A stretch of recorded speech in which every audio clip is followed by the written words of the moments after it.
আজকের এই গল্পটা একটু মন দিয়ে শুনবেন, কারণ আজকের এই গল্পটি আপনার সারা জীবন কাজে আসবে। অনেক পুরনো দিনের কথা। একটি ছোট্ট শহরে অনেক ধনী একটি শেঠ ছিল। ওই ধনী শেঠের কাছে সব কিছু ছিল, কোনো কিছুরই কমতি ছিল না। ওই শেঠ ওনার জীবনে অনেক সফলতা অর্জন করেছে। যে শহরে ওই শেঠজি ব্যবসা করার জন্য গেছে, সেখান থেকেই সফল হয়ে ফিরেছে। ওই শেঠজি কখনো জীবনে হেরে যায়নি। ওই শেঠজির বাবা ওনাকে 4টি এমন কথা বলে রেখেছিলেন যে কথাগুলো ওই শেঠজি নিয়মিত পালন করত। আর ওই 4টি কথা পালন করার কারণেই শেঠজি জীবনে এত বেশি সফলতা পেরেছিল। এভাবেই অনেকটা সময় পার হয়ে যায়, আর এখন ওই শেঠজি বৃদ্ধ হয়ে যায়। শেঠজি বুঝতে পারে যে আমার মৃত্যুটা খুবই কাছে চলে এসেছে, আর আমি যে কোনো সময় মারা যেতে পারি।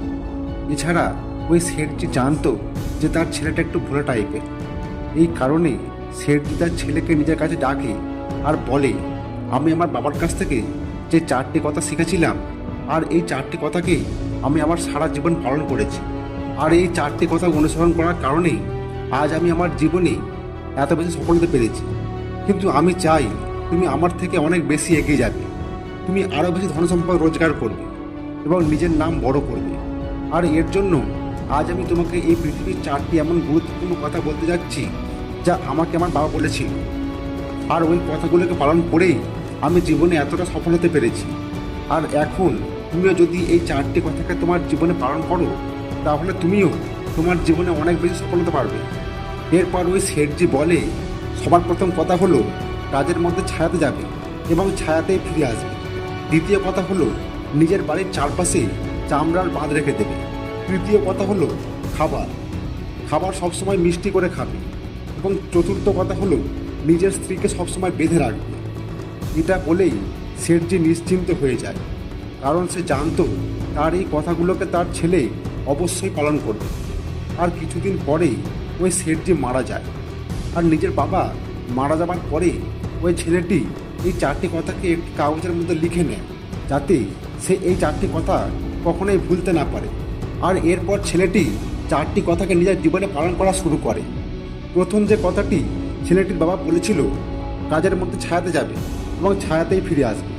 আর এই কারণে ছেলেটি নিজের বাড়ি থেকে নিজের দোকান পর্যন্ত একটি প্যান্ডেল তৈরি করে দেয়, কারণ ওই ছেলেটির কাছে অনেক বেশি টাকা ছিল আর তাকে কেউ আটকানোর মতো ছিল না। আর যখনই ওই ছেলেটিকে কেউ জিজ্ঞেস করতো, তুমি এমনটা কেন করলে, তখন ছেলেটি বলতো যে আমার বাবা আমাকে এমনটা করতে বলে গেছে। এরপরে ছেলেটি তার বাবার বলা দ্বিতীয় কথা অনুসরণ করে। ছেলেটি তার বাড়ির 2 দিকে চামড়ার 2টি দেওয়াল তৈরি করে দেয়। আর এটা দেখে চারপাশের মানুষজন অনেক বেশি রেগে যায়, কারণ ওই চামড়ার কারণেই দুর্গন্ধ তৈরি হওয়া শুরু হয়ে যায়। আর যেহেতু ওই ছেলেটির কাছে অনেক বেশি অর্থ ছিল, তাই কেউ এর বিরোধিতা করতে পারছিল না। ছেলেটির বাবা তৃতীয় যে কথাটা বলেছিল, খাবার সবসময় মিষ্টি করে খেতে, এই কারণে ছেলেটি তার স্ত্রীকে প্রতিদিন খাবারের মধ্যে কিছু না কিছু মিষ্টি তৈরি করতে বলতো। ছেলেটির বাবা চতুর্থ যে কথাটা বলেছিল, নিজের স্ত্রীকে সবসময় বেঁধে রাখবে, এই কারণে ওই ছেলেটি প্রতিদিন নিজের স্ত্রীকে দড়ি দিয়ে বেঁধে রাখত। এরপরে ছেলেটি দোকানে যেত। আর এভাবেই সময় পার হতে থাকে। আর ওই ছেলেটির জীবনটা ধীরে ধীরে নষ্ট হতে শুরু করে, কারণ ওই ছেলেটি তার বাবার বলা প্রত্যেকটি কথার ভুল অর্থ বার করেছিল আর সেই অনুযায়ী কথাগুলো পালন করেছিল। ধীরে ধীরে ছেলেটির ব্যবসা খারাপ হতে শুরু করে। দোকানে গ্রাহকের সংখ্যাও কমে যায়। যে ব্যবসা তৈরি করার জন্য ওই ছেলেটির বাবা অনেক পরিশ্রম করেছিল, মাত্র কয়েক মাসের মধ্যেই সেই ব্যবসাটা ছেলেটি সম্পূর্ণভাবে নষ্ট করে ফেলে। কিন্তু এখনও ছেলেটি বুঝতে পারছিল না যে তার সঙ্গে এমনটা কেন হচ্ছে। ছেলেটি অনেক বেশি চিন্তায় থাকা শুরু করে। আর প্রতিদিন মিষ্টি খাবার খাওয়ার কারণে তার শরীরের ওজনও বাড়তে থাকে। এই কারণে ছেলেটির শরীরে অনেক অসুখ বাসা বাঁধতে শুরু করে। আর ছেলেটি তার স্ত্রীকে বাড়িতে বেঁধে রাখার কারণে তার স্ত্রী রাগ করে তাকে ছেড়ে চলে যায়। ছেলেটি তার স্ত্রীকে অনেক বোঝানোর চেষ্টা করে, কিন্তু অনেকভাবে এই ছেলেটির স্ত্রী রাজি হয়নি। দেখতে দেখতে ওই ছেলেটির অবস্থা অনেক খারাপ হয়ে যায়। আর এখন না তার কাছে কোনো ব্যবসা ছিল, না অর্থ ছিল, না তার স্ত্রী ছিল, আর না তার কোনো প্রতিবেশী ছিল। এছাড়া তার শরীরও ভালো ছিল না। ছেলেটি বুঝতেই পারছিল না যে তার সঙ্গে এই সব কিছু কেন হচ্ছে। আর এরপর থেকেই ছেলেটি মনে মনেই তার বাবাকে দোষ দিতে শুরু করে আর বলে, বাবা, আপনি তো আমার সম্পূর্ণ জীবনটাই নষ্ট করে দিলেন। আপনার ওই 4টি কথা পালন করতে গিয়েই আজ আমি সর্বস্ব হারিয়ে ফেলেছি। এখন আমার কাছে না ব্যবসা আছে, না ধনসম্পদ আছে, না কোনো আত্মীয় স্বজন আছে, না আমার নিজের কাছে নিজের স্ত্রী আছে, এমনকি আমার শরীরেও অনেক বেশি অসুস্থ। আপনার জন্যই আজ আমার সম্পূর্ণ জীবনটা নষ্ট হয়ে গেছে। যদি আমি আপনার 4টি কথাকে পালন না করতাম তাহলে হয়তো আমার জীবনটা আজ এমন হতো না। আর এটা ভেবে ছেলেটি কান্না করা শুরু করে। আর একদিন ছেলেটি জানতে পারে পাশের গ্রামে একটি সন্ন্যাসী এসেছে। আর ওই সন্ন্যাসী প্রত্যেক মানুষের সমস্যার সমাধান বলে দিতে পারে। সমস্যা যত বড়ই হোক না কেন, সন্ন্যাসী সেই সমস্যার সমাধান অবশ্যই বার করে দেয়। এটা শুনে ছেলেটি ভাবে, একবার ওই সন্ন্যাসীর সঙ্গে দেখা করি, হতে পারে আমি আমার সমস্যার সমাধানটা ওই সন্ন্যাসের কাছেই পেয়ে যাব। আর এই আশার সঙ্গেই ছেলেটিকে সন্ন্যাসীর কাছে গিয়ে পৌঁছায়। আর সন্ন্যাসীর কাছে গিয়ে সন্ন্যাসীর পা ধরে জোরে জোরে কান্না করা শুরু করে আর বলে, গুরুজি, এখন আপনি আমাকে বাঁচাতে পারেন। আমার বাবা তো আমার সম্পূর্ণ জীবনটা নষ্ট করে দিয়েছে। আজ আমার যে পরিস্থিতি, এই সব কিছু আমার বাবার কারণেই হয়েছে। আমার বাবা আমাকে যেমনটা বলেছিল আমি তেমনটা করেছিলাম। আমি একটা ভালো ছেলের মতো বাবার প্রত্যেকটা কথা পালন করেছি। আর দেখুন আমার বাবা আমার সঙ্গে কি করেছে। উনি মারা যাওয়ার আগে আমাকে ভুল কথা শিখিয়ে গেছে, আর তার পরিণামটা আমাকে আজ ভোগ করতে হচ্ছে। আর এরপরে ওই সন্ন্যাসী ছেলেটিকে বলে, সবার আগে তুমি চুপ করো এবং তোমার সমস্ত কথা আমাকে খুলে বলো। তোমার সঙ্গে কি হয়েছে? তুমি এভাবে কান্না করছো কেন? তোমার এই চিন্তার কারণটা কি? আর এরপরে ছেলেটি সেই কাগজটিকে গুরুজির হাতে দিয়ে দেয়, যে কাগজে ছেলেটির বাবার বলা 4টি কথা লিখে রেখেছিলেন। গুরুজি ওই কাগজটি খুলে পড়া শুরু করে। আর ওই কাগজে লেখা কথাগুলো পড়ার পরে জোরে জোরে হাসতে শুরু করে। আর ওই ছেলেটিকে বলে, তুমি কত বড় বোকা! তোমাকে তোমার বাবা এই পৃথিবীর সব থেকে অমূল্য জ্ঞান দিয়ে গেছে, কিন্তু তুমি এই জ্ঞানগুলোকে ভুলতে পারোনি। আর তুমি বলছো তোমার বাবা তোমাকে ভুল রাস্তা দিয়ে গেছে। তোমার বাবা তো তোমার পরীক্ষা নিচ্ছিল। যদি তিনি চাইতেন তাহলে সমস্ত কথাগুলোর অর্থ ভালোভাবে তোমাকে বুঝিয়ে দিতে পারতেন, কিন্তু তিনি চেয়েছিলেন তুমি এই কথাগুলোর অর্থ নিজেই খুঁজে বার করো। আর আমি তোমার থেকে বড় বোকা আজ পর্যন্ত কাউকে দেখিনি। যার কাছে পৃথিবীর এত মূল্যবান জ্ঞান আছে, সে কিভাবে এতটা মূর্খ হতে পারে? যদি তুমি এই কথাগুলোর অর্থ বুঝতে তাহলে তোমার জীবনটাও অনেক সুখের হতো। কিন্তু তুমি এত বড় মূর্খ যে তুমি তোমার বাবার কথার ভুল অর্থ বার করেছো। আর এই কথার মধ্যে উনি তোমাকে যা বলেছিল তুমি সেগুলো করা শুরু করে দিয়েছিলে। যদি তুমি এই কথাগুলোর অর্থ বুঝতে পারছিলে না তাহলে তুমি কোনো জ্ঞানী মানুষকে জিজ্ঞেস করতে পারতে, কোনো একটি জ্ঞানী মানুষের কাছে থেকে এই কথাগুলোর অর্থ জানতে পারতে। এরপরে ছেলেটি বলে, গুরুজি, আপনি কি বলতে চাইছেন?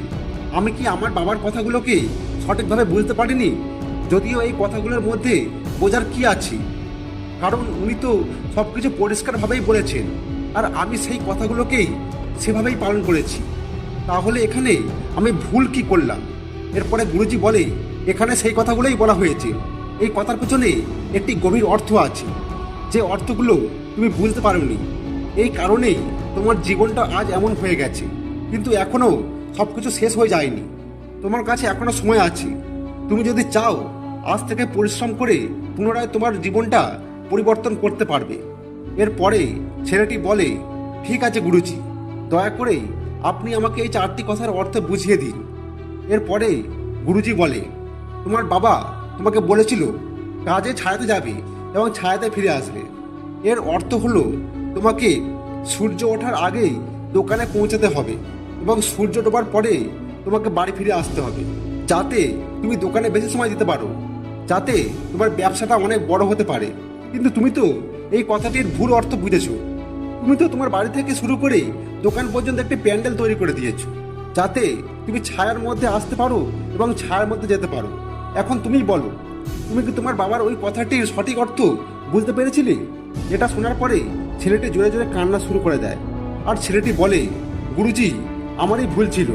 আমি আমার বাবার এই কথাগুলোর ভুল অর্থ বার করেছি, আর এই কারণেই আজ আমি শেষ হয়ে গেছি। আমি সত্যি অনেক মূর্খ। আমার বাবা আমাকে অনেক মূল্যবান জ্ঞান দিয়ে গেছিল, কিন্তু আমি সেটা বুঝতে পারিনি। এরপরে গুরুজি দ্বিতীয় কথার অর্থ বোঝাতে গিয়ে বলে, চামড়ার বাঁধ দেওয়ার অর্থ হলো তুমি তোমার বাড়িতে কুকুর অথবা বিড়াল পুষে রাখবে, কারণ এগুলো তোমার বাড়িকে চারিদিক থেকে রক্ষা করবে, যার কারণে তোমার বাড়িতে রাখা সম্পদ সুরক্ষিত থাকবে আর তুমি নিশ্চিন্তে দোকানে কাজ করতে পারবে। কিন্তু তুমি এই কথার অর্থ কি বুঝেছো? তুমি তোমার বাড়ির দুটো দেওয়ালকে চামড়া দিয়ে ঘিরে রেখেছো, যে কারণে চারিদিকে দুর্গন্ধে তোমার প্রতিবেশীরাও নিজের বাড়ি ছেড়ে অন্য কোথাও চলে গেছে। এরপরে গুরুজি তৃতীয় কথার অর্থ বোঝাতে গিয়ে বলে, মিষ্টি করে খাবার খাওয়ার অর্থ হলো যখন তোমার অনেক বেশি খিদে পাবে তখনই কেবল তুমি খাবার খাবে, তার আগেও খাবে না, তার পরেও খাবে না। যদি তোমার খিদে না থাকে আর তুমি যদি তখন কিছু খাও, তাহলে তুমি কখনোই ওই খাবারের গুরুত্বটা বুঝতে পারবে না। ওই খাবারটা কখনোই তোমার মিষ্টি মনে হবে না। ওই খাবার যত ভালোই হোক না কেন, তুমি ওই খাবারের গুরুত্বটা কখনোই বুঝতে পারবে না। কিন্তু যখন তোমার অনেক বেশি খিদে পাবে, সেই সময় যদি তোমাকে শুকনো রুটিও দেওয়া হয়, তাহলেও সেই খাবারটা অমৃতের থেকেও কিছু কম মনে হবে না। সেটাকে তুমি অনেক ভালোবেসে খাবে আর ওই খাবারটা তখন তোমার মিষ্টি মনে হবে। আর এই কারণেই তোমার বাবা বলেছিল খাবার মিষ্টি করে খাবে, যাতে তোমার স্বাস্থ্য ভালো থাকবে।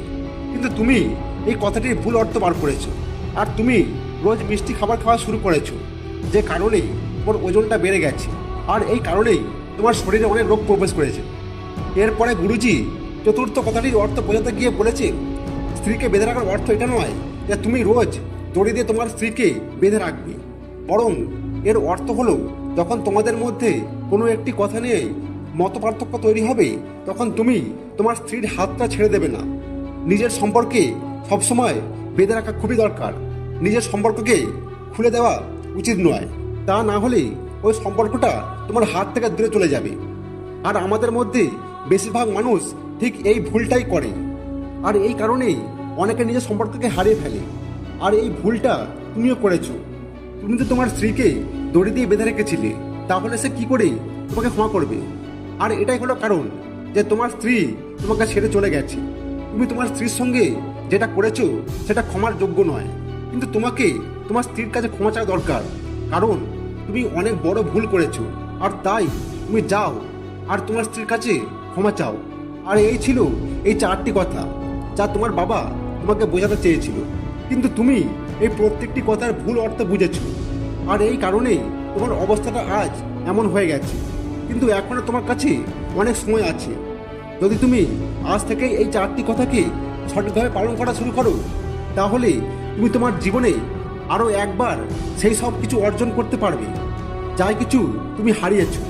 এটা বলেই গুরুজি চুপ হয়ে যায় আর ছেলেটিও নিজের সমস্ত ভুলগুলো বুঝতে পারে। ছেলেটি ওই গুরুজিকে প্রণাম করে আর পুনরায় নিজের বাড়িতে ফিরে আসে। ছেলেটি পুনরায় এই 4টি কথাকে নিজের জীবনে পালন করা শুরু করে আর ধীরে ধীরে ছেলেটির জীবন পরিবর্তন হওয়া শুরু হয়ে যায়। ছেলেটি পুনরায় নিজের ব্যবসা বড় করে নেয়। ছেলেটি নিজের স্ত্রীকে বাড়ি ফিরে নিয়ে আসতে সফল হয়ে যায় আর ছেলেটির জীবন আনন্দে ভরে ওঠে। আশা করছি আজকের এই ভিডিওটি আপনাদের ভালো লেগেছে।